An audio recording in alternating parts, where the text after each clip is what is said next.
Robert Heffernan, Endotech Analytics, streaming live exclusively for the Pareto Network. This is Blockchain Vitals, our daily show covering blockchain assets, things in the crypto sphere. I am a technician in the Matrix, formerly from the Chicago Mercantile Exchange, many years and many pits, and now firmly in the Matrix. And in the Matrix today, there was some definite technical difficulties. So we worked our way through those, hopefully, and let's get to the show. You know, I don't know, should I take the vitals first or should we go to the chart? Let's go to the chart first because something happened again today, and I've told you before. Hold on, let's go to the chart.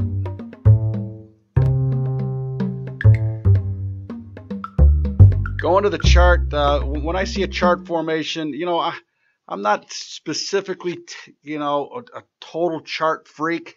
I don't draw a ton of trend lines. I look at candlestick charts, and I keep them on candlestick charts for basically one setup that I'm looking for. And not only in Bitcoin did we see a doji candle from today's action, because it's tomorrow in Asia, all right? It's tomorrow in Asia. It's 3-6 in Asia, but so they made a near double top, but they also put in another doji candle or doji high, hammer, reversal, many different ways they call it. And let's just take a look at it, because it. All right, so if you can see back here, they put in a perfect doji candle top and a good, especially on the high of a move, a really good reversal signal. And even though there wasn't these markets have been a little bit quieter, we have a run up here, and we put in another candle, doji candle, on the daily chart. And I don't like that formation. That's one of my, so I am long Bitcoin right now, but I am watching carefully.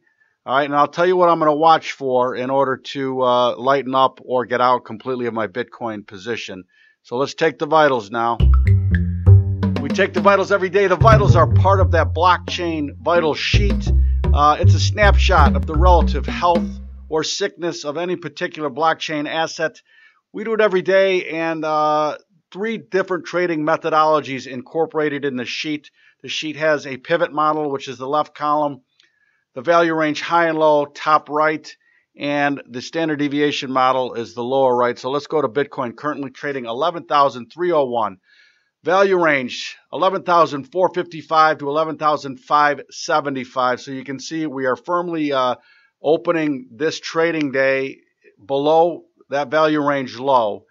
And now for me, since they put in the doji candle today and we're below lower momentum, we're below the pivot, that up momentum level, that $11,010 level, $11,010 up momentum level, I really don't want to see a penetration of that. We penetrated and we close out of up momentum. I will for sure lighten up on my Bitcoin position. Not a real good run here as far as from the momentum model is concerned in Bitcoin. They couldn't just get in. A lot of times you see things regain momentum and they just get explosive, but no buyers showing up at these levels. And I'm not sure if it's the 7 weeks we've below the weekly average, but these things are weighing on my mind as a bull of Bitcoin at this point. I don't like it. I know we talked yesterday exclusively about Ripple, and we're going to go to that chart or that blockchain vital sheet right now. And when we go to Ripple, let's just go over there. But the first sheet you're going to see is yesterday's sheet, and I want to talk about that. And we'll go to today's sheet. But this was yesterday's sheet. And what did I talk about yesterday? Taking profits being so paramount for long-term success. And that third target up at 109 and the up momentum collar at 110. They made a high of 109. And look, they're trading 93. So I wish I could say I didn't have any Ripple, but I do have Ripple. And I wasn't at the con when they made that high. I had orders in working a little higher anyway, so I didn't get filled on them. But it goes to show you that taking profits, and the sheet will give you great profit levels. And this move in Ripple is like, think about it. It went into up momentum yesterday. They went and tested the collar, and they failed miserably in that market action, which is it's not a good sign of relative health for this market. If it was truly strong, buyers should have re-showed up at that momentum level, should have been defended, should have closed an up momentum 2 days in a row. You make a higher high, a higher high. This type of chart activity or price discovery is not usually signifying a strong market. All right. That's a pathetic performance by Ripple. All right. Step into my office, Ripple, because you're fired. If this was a baseball player, you could see this where like, he just goes 3 for 4 and 4 for 4, and you think he's getting hot because he can be that hot hitter. And then he goes 0 for 4 and 0 for 4 again. And like, what happened to this guy, man? I thought he was going to hit it out of the park. That's the kind of analogy I make with Ripple here today.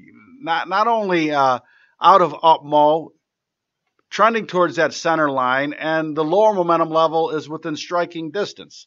So just a pathetic performance out of Ripple today. And let me tell you something. That's how we talk all the time about things, especially when they disappoint. Unless I was short this thing, I'd be like, terrific performance out of you. I knew this is what you had in you, Ripple. But I really thought they were going to make some waves here today.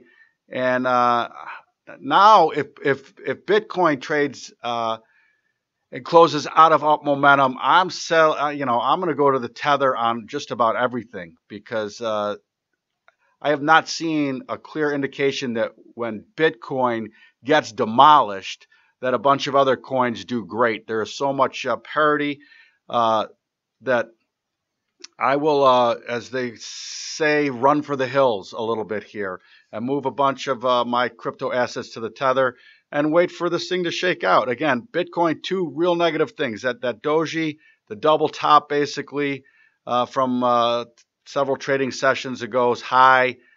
If they close out of up momentum, that's it's an easy call for me to jump to the sidelines for a while.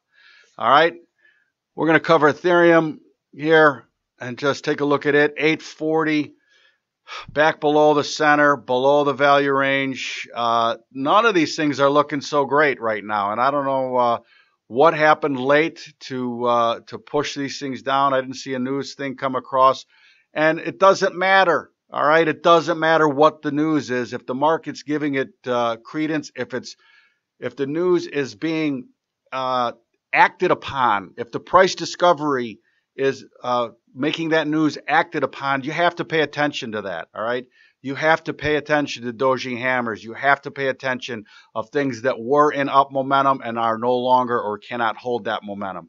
And you also have to look, if Ethereum goes into down momentum here on the daily. Again, lighten up, as far as I'm concerned, lighten up to the tether. In commodity markets or in other markets, there's other ways to defend yourself. All right, you can do some option plays. You can buy downside protection. You can sell. There's just a lot of things you can do in the fiat world that you can't do here. So if you're on a dollar-based exchange or a fiat exchange, you can move. What you can do is move to hard dollars. If you are in a crypto-based exchange, for me, you can move to the dollar tether. Now, I know there's a lot of talk about whether the tether is worth the tether.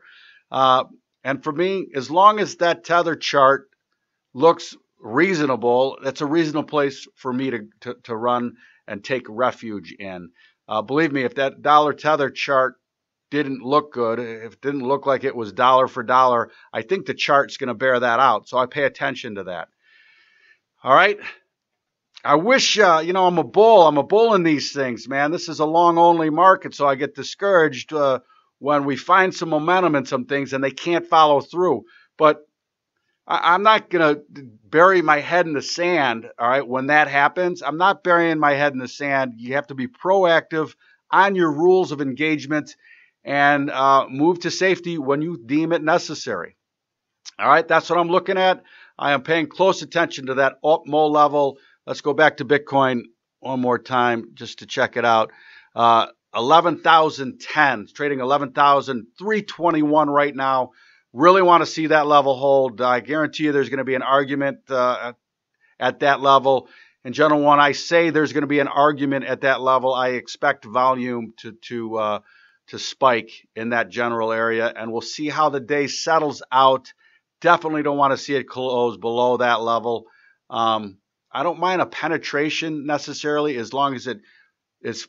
I prefer to be fast and furious and come back up and settle the day back in up momentum. Stop the week longs out and then bring it back into momentum. That's fine with me. That's what I'm looking at. You guys have a great day, and we'll be back at it tomorrow.